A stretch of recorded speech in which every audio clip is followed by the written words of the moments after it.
Supreme court से जुड़े दूसरे मामले की बात करता हूं। आज सुप्रीम कोर्ट ने आरक्षण पर एक ऐसा फैसला दिया जिससे देश में आरक्षण पर नई बहस छिड़ गई। सुप्रीम कोर्ट ने आज आरक्षण पर ऐसा फैसला दिया है जिससे देश में आरक्षण पर होने वाली राजनीति बदलने वाली है। हमारे देश में आरक्षण को बहुत संवेदनशील मुद्दा माना जाता है। इस मुद्दे पर आज सुप्रीम कोर्ट ने एक बोल्ड फैसला दिया। सुप्रीम कोर्ट के इस फैसले का सार यह है कि उसने राज्य सरकारों को कोटा के अंदर कोटा बनाने का अधिकार दे दिया। राज्य सरकार एससी एसटी के आरक्षण में सब कैटेगरी बना सकती है।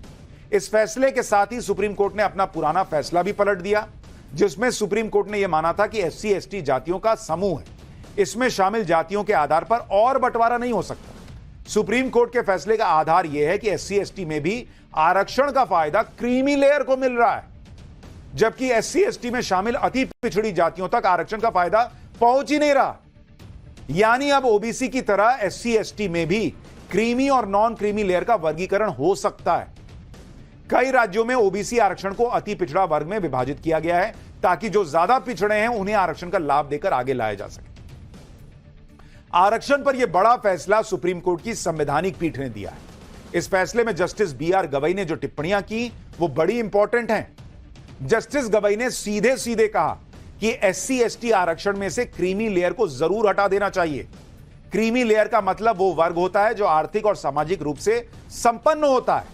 इसमें वो परिवार आते हैं जिनकी सालाना आय 8 लाख से ज्यादा है, उन्हें क्रीमी लेयर माना जाता है। तो कोर्ट कह रहा है कि भाई जो ऑलरेडी कमा रहा है, बढ़िया कमा रहा है, उसका बेटा बेटी वगैरह वगैरह रिश्तेदार भी जो हैं वो अगर आरक्षण का फायदा ले रहे हैं तो फिर जो पीछे रह गया वो कब आगे आएगा भाई? वो तो लाइन में पीछे ही रह गया। फिर जस्टिस गवई ने जजमेंट में कहा कि राज्यों को ऐसी पॉलिसी बनानी चाहिए जिससे एससी एसटी वर्ग में क्रीमी लेयर की पहचान हो सके ताकि उन्हें आरक्षण के लाभ से अलग किया जा सके। इससे संविधान में लिखी गई असली समानता स्थापित होगी। लेकिन करेगा कौन? ये तो आग में हाथ डालने वाली स्थिति है। जस्टिस गवई ने कहा कि क्या एससी एसटी वर्ग में एक आईएएस आईपीएस के बच्चे की तुलना ग्राम पंचायत जिला परिषद के स्कूल में पढ़ने वाले एससी एसटी परिवार के बच्चे से की जा सकती है क्या?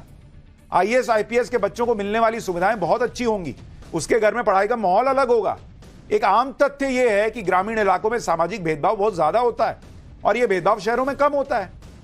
जस्टिस गवई ने कहा कि मुझे यह बात कहने में कोई हिचक नहीं है कि अगर एक बच्चा जो सेंट पॉल हाई स्कूल या सेंट स्टीफन कॉलेज में पढ़ता है और एक बच्चा जो गांव में पढ़ता है, अगर दोनों को एक ही ब्रैकेट में रखा जाता है तो यह संविधान में समानता के अधिकार को खत्म करने जैसा है। लेकिन जो लोग आरक्षण का फायदा लेके ऊपर चले गए वो अपने बच्चों को भी वही फायदा दिला रहे हैं, वो छोड़ने को तैयार नहीं है। आरक्षण पे कोई चर्चा ही करने को तैयार नहीं है।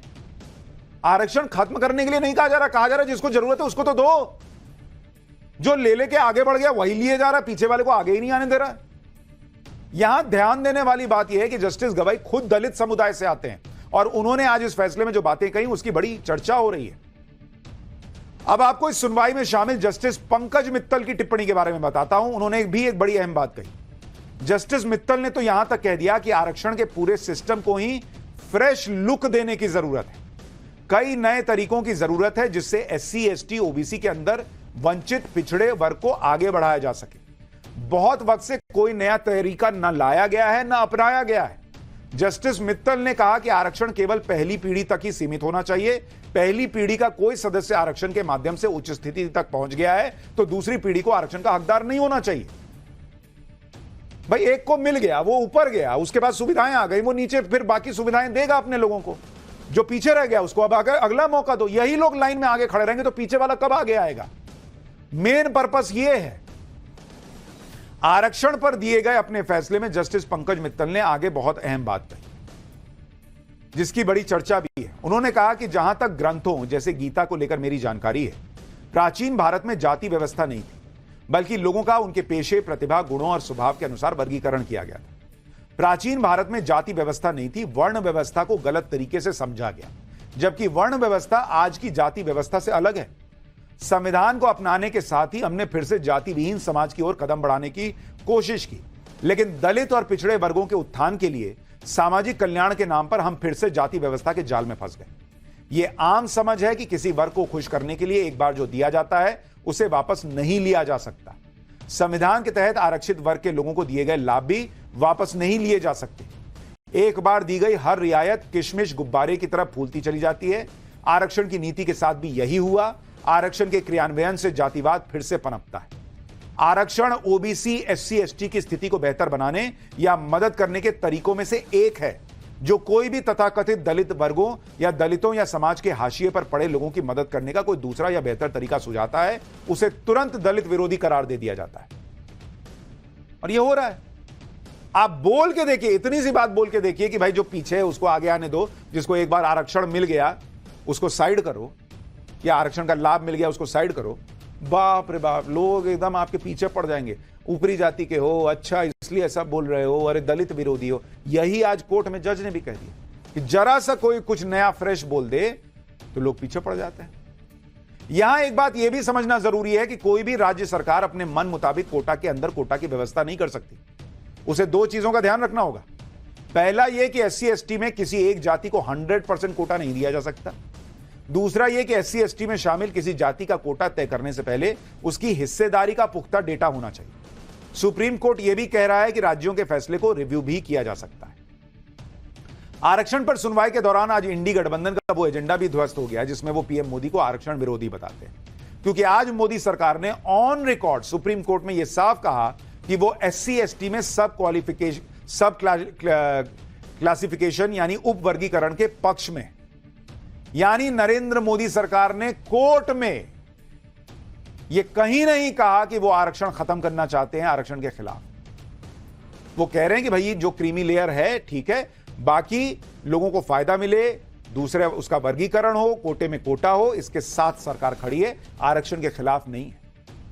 आरक्षण हमारे देश में राजनीति का फेवरेट टॉपिक रहा है, इसलिए ऐसा हो ही नहीं सकता कि इस फैसले पर राजनीति ना हो। लेकिन अभी हर पार्टी इस पर बहुत संभल कर बोल रही है। हो सकता है कि सब पार्टियां फैसले के सियासी असर की समीक्षा कर रही हैं। इस फैसले से जाति जनगणना की मांग तेज हो सकती है। यह तर्क दिया जा सकता है कि कौन सा वर्ग कितना संपन्न है, यह तो जनगणना से ही पता चलेगा। ऐसा भी हो सकता है कि एससी एसटी में अलग अलग समूह अपनी अपनी हिस्सेदारी की मांग तेज करें। इससे राज्य सरकारों पर प्रेशर बढ़ सकता है। वोट बैंक की पॉलिटिक्स भी तेज हो सकती है। सामाजिक आर्थिक तौर पर इस फैसले को अच्छा फैसला कहा जा सकता है, लेकिन इसके पॉलिटिकल मिसयूज की आशंका से इनकार नहीं किया जा सकता। लेकिन इस फैसले को लागू करने के लिए भी राजनीतिक इच्छा शक्ति लगेगी, जो इस देश में कितने नेताओं के पास है, यह बड़ा सवाल है। हां, कुछ लोगों के पास इच्छा शक्ति की कमी नहीं, और उनमें एक नाम योगी आदित्यनाथ का है। पाठशाला में अब अगली क्लास। अयोध्या में सपा नेता पर रेप का आरोप। सीएम योगी का रौद्र रूप कैसे सामने आया। मिट्टी में मिला दूंगा के बाद योगी का बुलडोजर किसका जीना हराम करने को तैयार है।